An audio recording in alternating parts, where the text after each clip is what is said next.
Hey, good morning, everyone in U.S. History 2. We're on Chapter 25, the Cold War. Um, a very, very complex period of time in history and tensions that developed really at the end of World War II. It was prior to the ending of World War II that the Cold War developed. And it's a term coined, I think, by Walter Lippmann, the famous journalist and commentator on political and geopolitical happenings in the world, and cold in the sense that there weren't really direct military engagements between the hostile parties, but cold in the sense that there were still things done through proxy wars and other implementations, and the tension was very high. I always took the connotation Cold War just being extremely chilly relationships between the nations. I was wrong, but that's how I always grew up thinking of the Cold War. And it's really between the communist bloc nations of the Soviet realm, and then later China, because China was under Chiang Kai-shek just early at the end of World War II, but shortly thereafter, the communist uprising under Mao Zedong basically forces Chiang Kai-shek's nationalist force to surrender mainland China, and they go on to the island of Formosa, which we later call Taiwan. China still claims that. There's still tension between the two. Chiang Kai-shek and Mao Zedong are long since dead, but the political philosophy between the two still remain at very high tension level. As the Cold War, there's a couple of descriptions, like what's the best way to describe it, and I thought the book did a wonderful job describing it as the Cold War grew out of a failure to achieve a durable settlement among the leaders of the big three allies, the United States, Britain, and Soviet Union, as they met at Yalta in Russian Crimea and at Potsdam in occupied Germany to shape the post-war order. You have to remember that we were allies, the three nations. We consider France and later Italy actually be allies, but they were dominated by Germany. But in terms of allies engaged in the actual conflict, they were allies out of having a common enemy. But we know that the tension with the Soviet Union long predates the Cold War. We actually fought the Red Army after the Russian Revolution in 1970. We sent troops in there in the 1920s, a small contingent, and we weren't able to suppress the Bolshevik Revolution.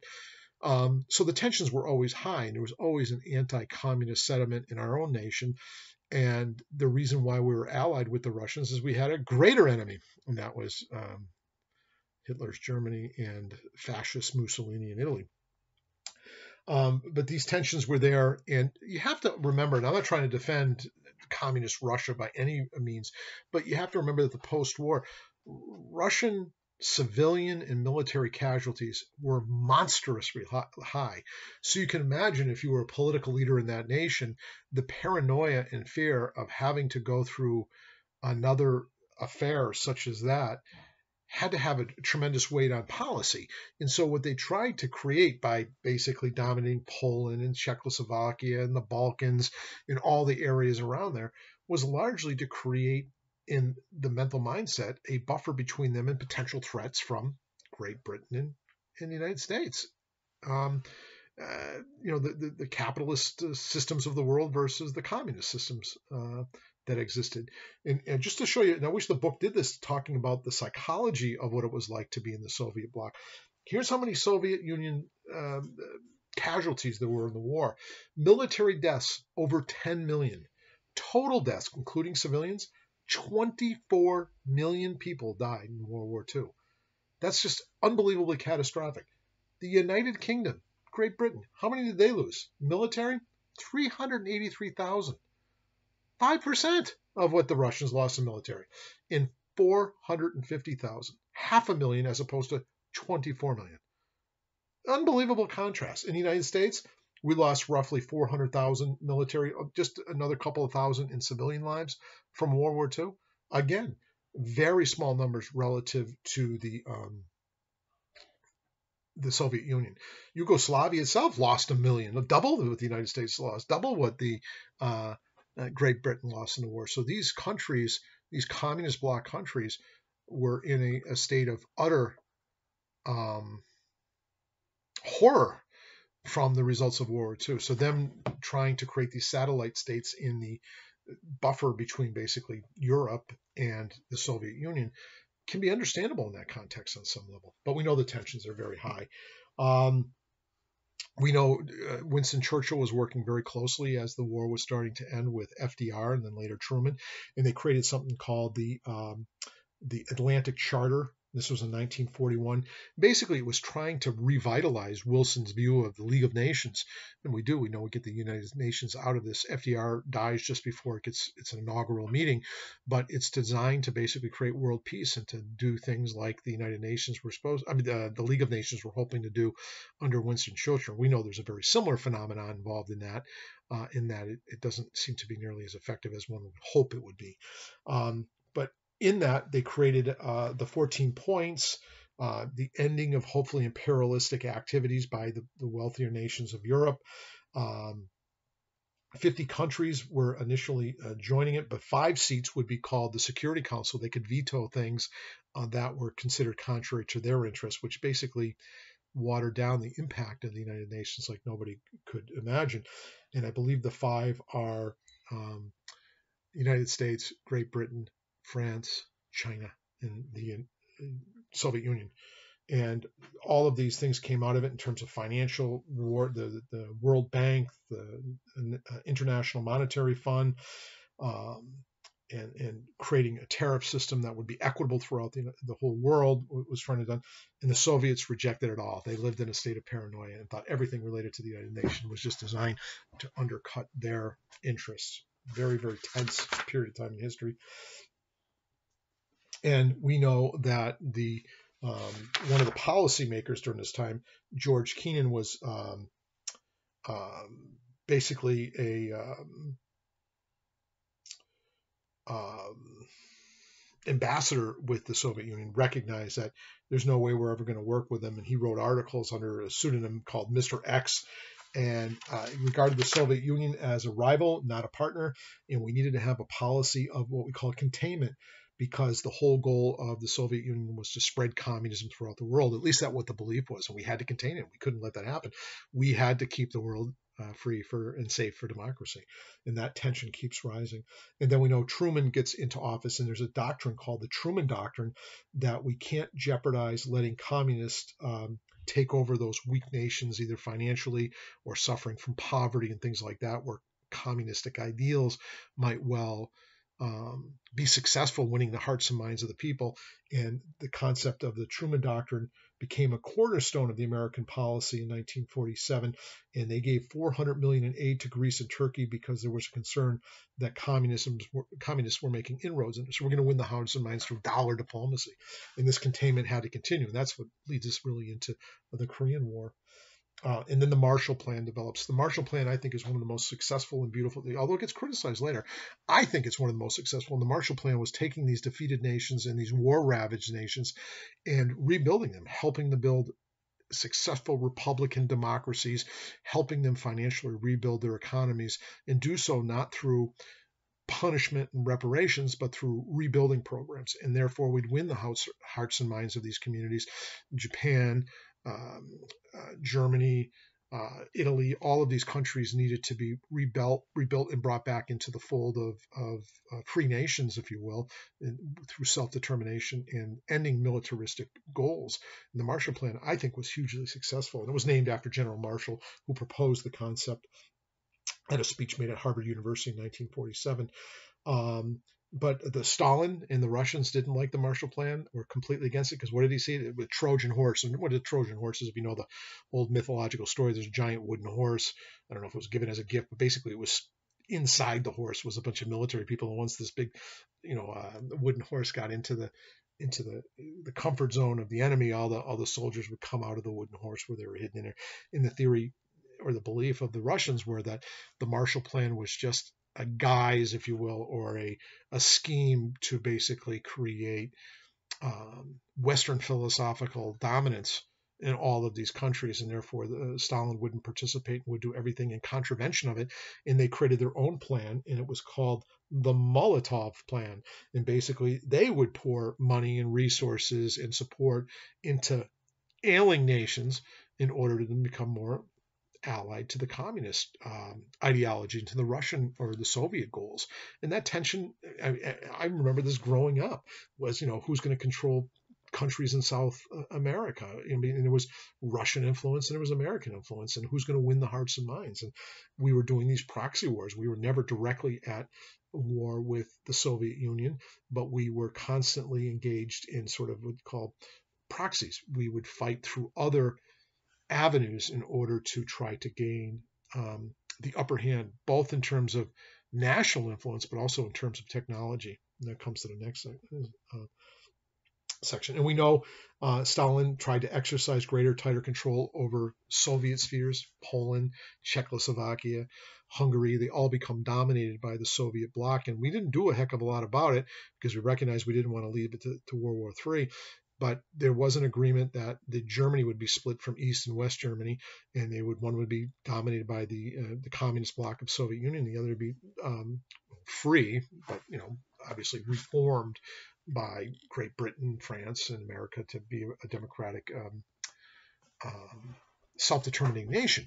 But what's interesting is Berlin, the capital of Germany, was actually in the Russian zone. And we had free access to it. There's a road going in and out, and the Russians let everybody in. But then the Cold War got extremely chilly, and they blocked it off. They said no more overland travel into basically the western bloc of Berlin. And so that created a real dilemma. Do we go in and fight our way in? Do we have a battle? And what we created was the famous Berlin Airlift. We actually just flew in all the supplies that were needed for the free Berlin citizens in that area of Berlin that was under Western protectorate. And that existed from June 24th of 1948 to May 12th of 1949. And it kind of humiliated the Russians to show that through our air superiority. And they didn't shoot down any planes. They realized they didn't want World War III either. And it kind of embarrassed them to show that Berlin, the free Berlin, would thrive under Western support and curtilage, where most of the people in the eastern section of Berlin or the Soviet-controlled Berlin were constantly trying to escape. The walls that were put up around Berlin were not walls to basically separate one area from another. It was to basically keep people from escaping. And that's one of the sad parts of the history of the Soviet Union, was their dominance was largely through the bayonet and through fear of being killed or jailed for non-compliance, and their economic system didn't thrive the way the Western societies and under capitalism did. And in the long run, the Soviet empire implodes in fairly recent history because of economics, I think, more than anything else. Stalin controlled even tighter control over the Soviet satellite countries in Eastern and Western Europe, the Berlin Airlift. We know that the Western countries, I think it's antagonistic, but you got to understand why we did it. We created NATO, the North Atlantic Treaty Organization, Canada, the United States, basically all the Western countries join it, and they create the Warsaw Pact. Russia does with the countries, Poland, or under their domination anyways, but included Albania, Romania, Bulgaria, Hungary, Czechoslovakia, Poland, and Eastern Germany make up the Warsaw Pact. And that's obviously two sides of warring philosophical and political interests that never come to direct conflict. It's always fought through these proxy wars. And then we know in 1949, some people would say we lose China. The communist uprising under Mao Zedong is successful. Chiang Kai-shek has to leave to Formosa, which later becomes the name called Taiwan. And now we have two giant nations, the Soviet Union and China. Although they had differences, they never got to quite gel entirely, but they were on the same page in anti-Western, if you will, for lack of a better way of saying it. And that created a huge Red Scare in the United States. We basically have almost half the world under communist domination. The other half of the world is what we call the free world. And there was real fear-mongering in the United States over this thing. And people got ostracized if they were deemed philosophically liberal or in allegiance to the communist ideology. And we have to remember the Communist Party was fairly active in the 1930s in the United States. And now if you were a communist, you could be, if you're not jailed, you're certainly going to be ostracized. And it was really outrageous a period of time. And we have the Red Scare under McCarthyism. I'll get to that in a second. You should know what the National Security Memorandum 68 was. The United States basically said, it was a famous memo, the NSC 68. It basically said that anything that would do anything contrary to our interests in the world, we would basically annihilate them. We basically spent more than threefold increase in the national defense budget because it was necessary if the USSR, like previous aspirations to hegemony, and animated by a new fanatic faith seeking to impose an absolute authority over the rest of the world. We have to fight it. We have to keep the world safe for democracy. And basically the Cold War keeps growing and growing and growing. And what is that National Security Memorandum? We will completely annihilate any enemy. Basically, if you do anything against our interests, we're gonna end the world. Almost really was the argument. They would do the same.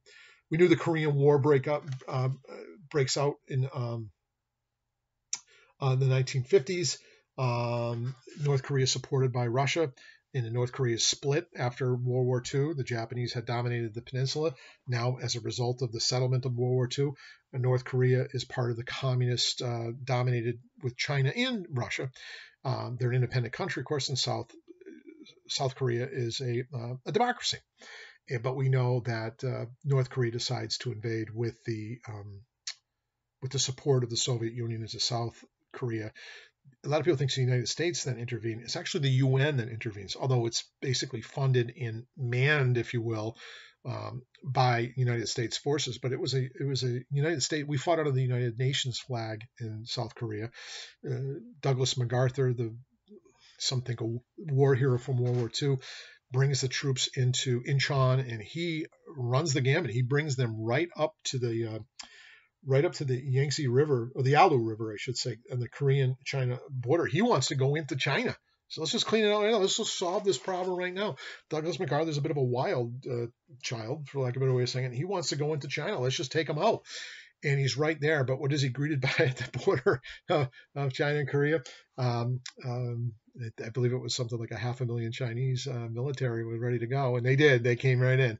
And the American forces and the United Nations forces, mostly American forces, were pushed back. They had to abandon Seoul. They're pushed back all the way to Incheon. They're in deep trouble. And that retreat's one of the most famous retreats ever. In fact, I did an interview with one of the Marines that survived the retreat, and they needed to be rescued.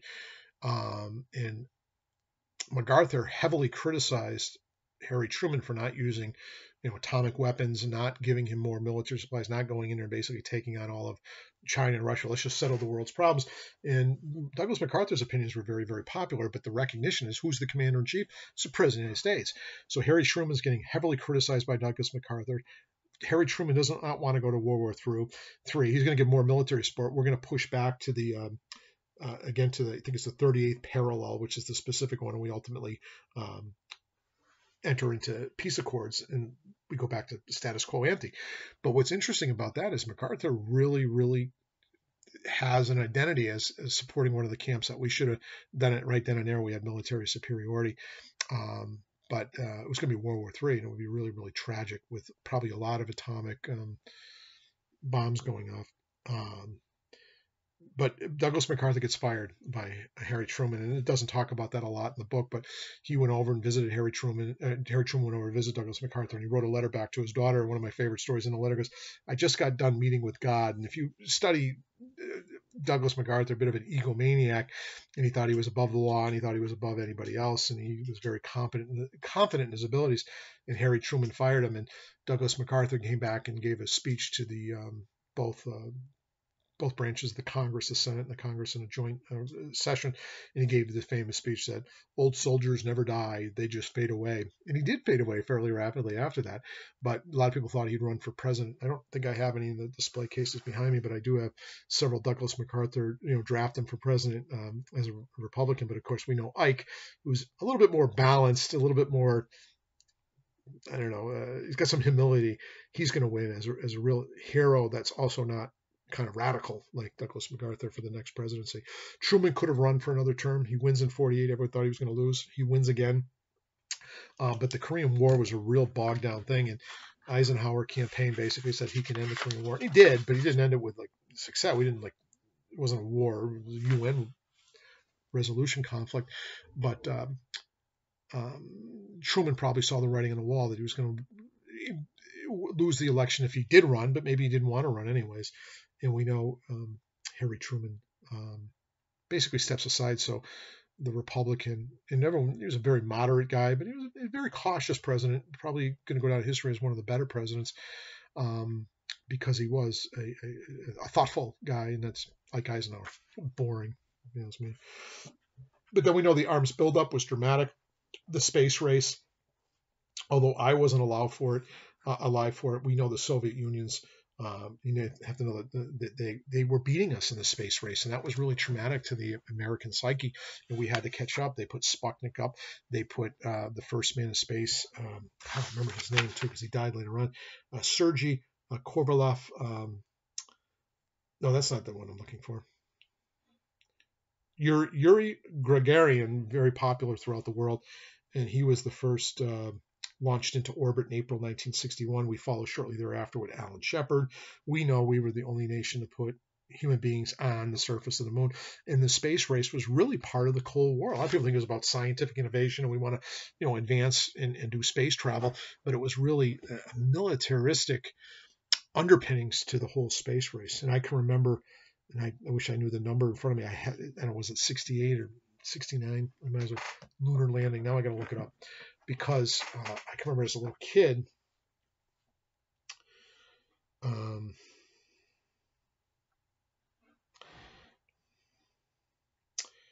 my brother, in 1969, I was a little kid, and I remember my brother had a camera, with a little flash bulb on it. He's older than me, 6 years older than me. I don't know how old I was, but he was a young kid too. And we're taking pictures of our black and white TV for the United States when Neil Armstrong landed on the moon. But we know they did the first satellite, which is called Sputnik. We know later they have two dogs go into space, Belka and Strelka. And the race for survival was basically the space race was sort of symbolic of who's going to take the lead in the world. Is it going to be the free West or is it going to be the communist Russia that have superior ideology and philosophies? But the Cold War, McCarthyism, and liberal anti-communism. McCarthy was this guy from, real jerk, a Wisconsin Republican, but he started off with this speech. It was really a famous one. I have a list right here of 205 known communists that are basically spies for Russia and the Soviet Union, and they are working in the State Department, and they're doing nothing about it, and I'm going to ferret it out. And people got scared and believed it. But his tactic was basically to smear people, and it worked for a long time. It's like any demagogue does. He does it through fear-mongering, and it worked for quite a while. And guess who was, and this isn't talked about in the book, but one of his lieutenants, if you were one of his helpers that would help them investigate and ferret out potential communists working for the government, was our own Robert F. Kennedy from Massachusetts, one of my political heroes. And in fact, Joseph McCarthy is what I call a Roman candle. He burns bright, but he burns only for a little bit of time. And while he was doing this, he was always in the limelight until people started calling him out. Finally, journalists and other honored leaders in the politics said, this guy is just a complete clown, and he's calling people out and he's ruining people's career by basically saying they're either communists or they're harboring communists. They would lose their careers and they'd be blackballed by different industries as a result of McCarthyism. And they still use that term to this day when people get falsely accused or basically accused by innuendo or asking questions like, how long have you been a communist? Well, how do I answer that if I've never been a communist? And then some people, simply because they're being bullied, refuse to answer, and they got basically, well, if you're not answering, you must be complicit. And it was a real nightmare period in our American history. McCarthyism burned out. He starts getting revealed as a fool. When they start having these hearings, they realize there's not 200. There were, though. That's what probably fueled it for a period of time. There were some people that were sympathetic to Russians. The Rosenbergs got executed. Ethel and there's a picture of them in the book here. Julius and Ethel Rosenberg were convicted in 1953, and they were executed for basically selling nuclear or atomic secrets to the Russians. They did. The evidence is pretty much out there now that they were Russian spies. So there's some truth to these undercurrents, but it's like anything else.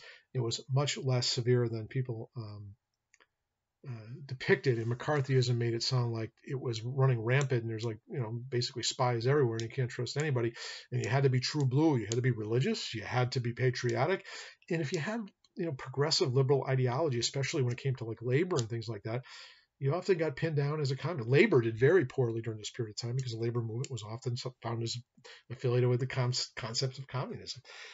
Very dark period in history. So McCarthyism had these hearings. There was a movie made not too long ago. It's Good Evening and Good Night. I'm not sure what the title was, but it's basically the great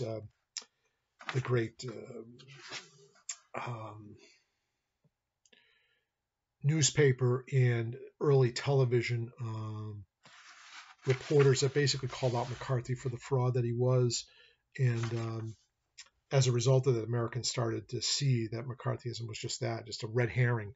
That's the term, red herring. It's like basically a falsehood of fear and tying in. A lot of people in Hollywood, because they did have liberal and probably communistic sympathies, didn't mean they were trying to overthrow the nation. Many of them got blackballed or blacklisted, they called it. They couldn't get work at all. Ronald Reagan was part of that too, that whole testimony thing. So why was the fear mongering so salient in United States history during this period of time? If you look at this, I thought this was excellent, concise writing in the book. It says within a 10-month span, beginning in 1949, for instance, the USSR developed a nuclear bomb, China fell to communism, and over 300,000 American soldiers were to fight in the land of the Korean War. Can you imagine? We felt like we were at war. We just did. And so any comfort to the enemy and even to the philosophical views of the enemy was sacrosanct.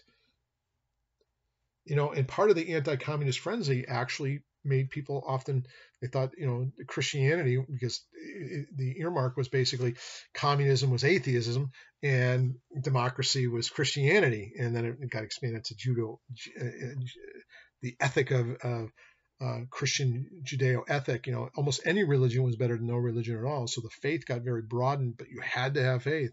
If you weren't a God-fearing individual, you must have been a communist. And that was a real phenomenon that happened during that period of time. Before my time. McCarthy dated one of the Kennedy sisters for a period of time. But during this period of time, many people that were either once registered communists, because it wasn't so taboo prior to the ending of the Cold War, the ending of World War II, they got completely ostracized. And then they have the singer in here who was an African-American civil rights leader, but he refused to sign a loyalty oath. Back then, Truman was under a lot of pressure. He didn't want either. But even Harry Truman, before he left office, started making federal employees sign a loyalty oath. This kind of silly, swear that you're pro-democracy and you're not a communist. And it's too bad. I can remember that this fear went well beyond this era of time. In the 1980s, I was a student at Springfield Technical College, and the president of the Communist Party. It's not illegal to be a communist, but boy, my father always treated it like it was. But being, a little curious, I wanted to go see it, and they were in the auditorium. I was surprised how few people came. I don't know, maybe a couple hundred. The president of the Communist Party in the States. So I went in, but they made us sign in. We didn't have emails back then, so you just had to sign in, and I think they wanted your address, but you didn't have to give your address. So I remember signing in, and I told my dad, he goes, "Hey, you're kind of late home from school today. What's going on?" So I went and saw the president of the Communist Party speaking at Springfield Technical Community College today. And man, it's just see my father get upset with me. He goes, "Geez, I hope you're not becoming one of those pinko red, pinko commies, God damn it." He's going nuts. I said, no, I was just interested in what he had to say so I can develop my arguments contrary to his in a more clear fashion. I got to know what the enemy's views are in order to have an appropriate defense or attack on them. He goes, all right. And he goes, well, what was it? He goes, well, they made us sign a ledger. He goes, oh, no, you didn't put your name on that. Your life is going to be ruined. They're going to find out who you are. They're going to be watching. I said, not to worry, Dad. I signed my name, and I'm not going to say it, but I signed my name as a very famous Massachusetts politician at the time. And my father liked that very much because I don't like signing my name to things. I still have a paranoia about it, largely out of this because you don't want to be put on some kind of list. But it was earlier in time. I can only imagine what it was like growing up in the late 1940s and 1950s, that if you had a philosophical view that was consistent with, communistic ideas or very liberal socialist ideas, you were a bad person. And it was really, really a scary time. I can only imagine what it was like. So there was two Red Scares. They basically say, um, rallying against communism, American society urged conformity. Deviant behavior became dangerous. Having entered the workforce en masse as part of World War II, middle-class women were told to return to the housekeeping responsibilities.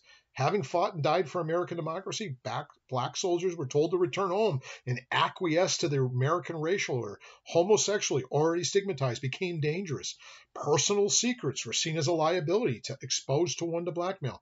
The same paranoia mindset that fueled the second Red Scare also ignited the Cold War Lavender Scare. It's called a Lavender Scare, basically anti-homosexual philosophical views developed during this period of time. And really, there was this rallying around religion, too, during this period of time. It seemed consistent with being anti-communist. Really surprising. Ten Commandment monuments went up all over the nation in different courthouses. And it was seen that, we were in God we trust, and the Russians are,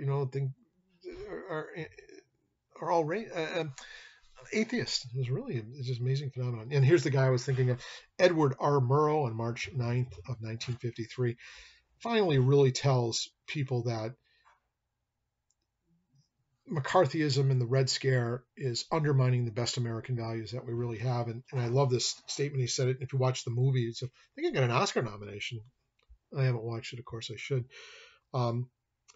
He said, Murrow explained that McCarthy didn't actually create the situation of fear. He merely exploited it, and rather successfully. And he says, Cassius was right. The fault, dear Brutus, is not in our stars, but in ourselves. And because he was such a trusted journalism, America started to think a little bit, maybe this whole thing's a little bit overwrought, this whole communistic scare. But there was some truth to it. There were some communist sympathizers. And then we lose, I say we lose, but Cuba, we know, falls. And it fell to it broke away from a very totalitarian dictatorship. We applaud that, but what took its place? Fidel Castro and communism. And we know that next chapter is going to probably come up to, the October, the big October fear, where the missiles in Cuba were brought, nuclear missiles that could reach mainland America, put us on the very, very close threat. And it was John F. Kennedy, probably considered one of the high points of his presidency. He was only president for not even 3 years, really. But dealing with that was, Russia put us really to the test about what we're willing to do, and are we going to really push back? Trying to think. The domino theory, that was always one of the theory. We can't let any of these nations, no matter where they are in the world, fall, because if one falls, the next one's going to fall, just like dominoes, falling over, knocking over each other. And that's why we got involved in Vietnam. What's interesting about Vietnam was we had this hypocrisy, this kind of difficult situation. We're trying to end imperialistic nations basically have influencing foreign nations. And so it was the French that was in Vietnam, and the French finally lose to, and we're supporting French, but we recognize the French are what? They're an imperialist nation trying to control a foreign nation, and the foreign nation should have self-determination. It was contradictory to our values.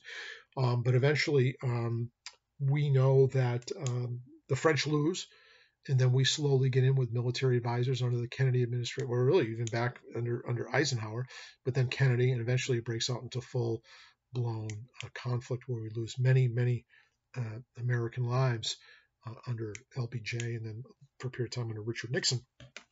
And what's it for? What are we there for? To fight communism. And that became our standard basis for intervention in different areas of the world. The Cold War was fought through proxy wars to fight for democracy versus communism. And we know it didn't usually work.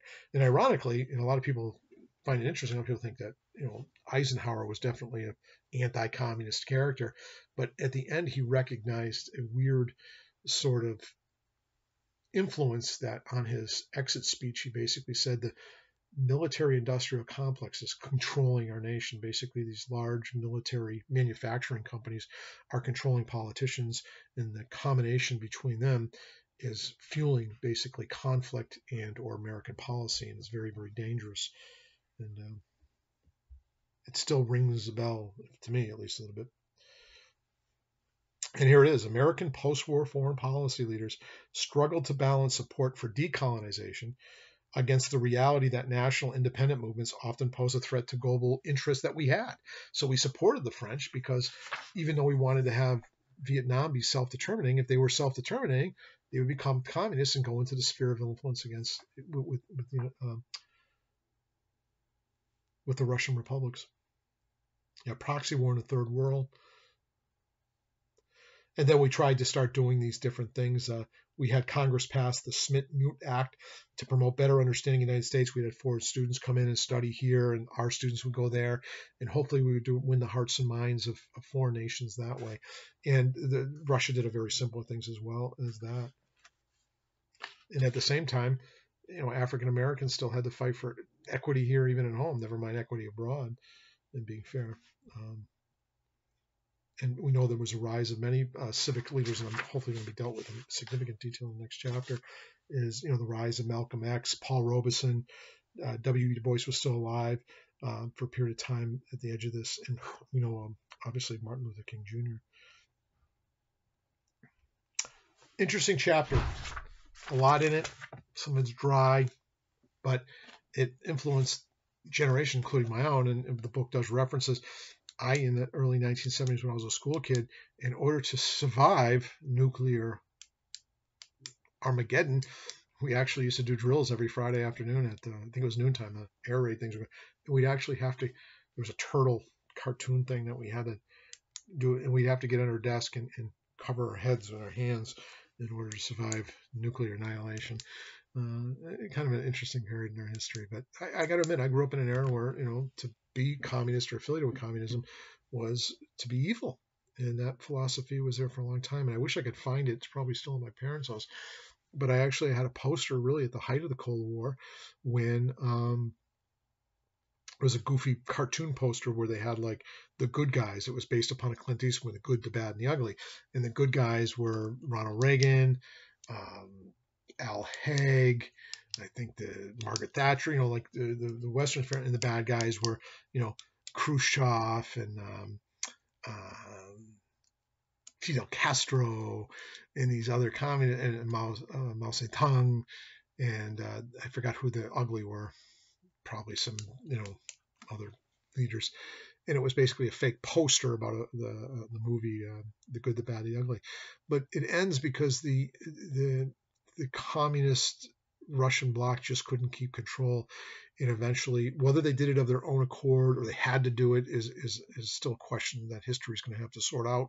But we know Ronald Reagan made that famous speech, tear down this wall, and it was shortly thereafter the wall does get torn down, and the Soviet satellite countries become independent. Yugoslavia, Czechoslovakia, Poland, Germany, they become united, and Russia is basically on its own. That doesn't mean they still don't have influence and reach into those nations. It's just that they couldn't keep military might to keep control, and they basically, the Soviet Union collapsed. It's no longer a union.